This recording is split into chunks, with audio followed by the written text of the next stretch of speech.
আসসালামু আলাইকুম ওয়া রাহমাতুল্লাহি ওয়া বারাকাতুহু। সম্মানিত দর্শক মণ্ডলী, আমরা এই সুন্দর পৃথিবী ছেড়ে একদিন যেতে হবে। মানুষ মারা যাওয়ার পর সব বন্ধ হয়ে যাবে, সব আমলনামা বন্ধ হয়ে যাবে। আপনিও মারা যাবেন, আমিও মারা যাব। একদিন আগ অথবা একদিন পর সবাই কিন্তু একদিন এই সুন্দর পৃথিবী ছেড়ে পরকালে যেতেই হবে। আর পরকালের প্রথম স্টেশন হচ্ছে কবর। সম্মানিত দর্শক মণ্ডলী, নবী করিম সাল্লাল্লাহু আলাইহি ওয়াসাল্লাম একটি হাদিসের মধ্যে বলেছেন, এই হাদিসটি হযরত আবু হুরায়রা রাদিয়াল্লাহু তাআলা আনহু বর্ণনা করেছেন।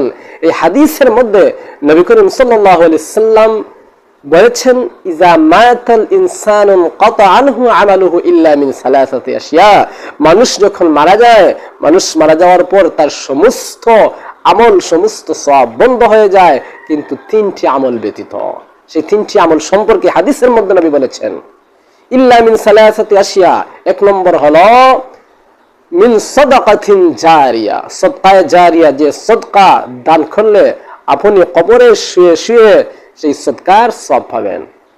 দুই নম্বর হলো আও ইলমিন ইউনতাফাউ বিহি, উপকারী জ্ঞান, যে জ্ঞান আপনি কাউকে দান করলেন, সেই জ্ঞান থেকে মানুষেরা উপকার লাভ করে, এমন জ্ঞান যদি আপনি কাউকে দিয়ে যান, তাহলে কবরের মধ্যে যাওয়ার পর আপনি সেই সওয়াব আপনার আমলনামার মধ্যে আল্লাহ পাক রব্বুল আলামিন অ্যাড করবেন, যোগ করবেন।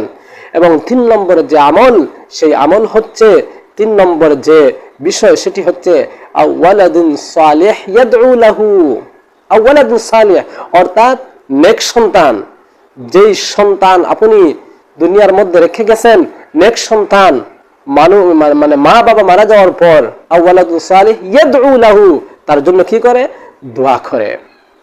অতএব আমরা মারা যাওয়ার পূর্বেই যেন এই তিনটা কাজ যেন করে যাই, আর মারা যাওয়ার পর কবরের মধ্যে যেন আমরা আমাদের আমলনামা এই সওয়াবটুকু আল্লাহ পাক রব্বুল আলামিন যেন দান করেন, এড করেন।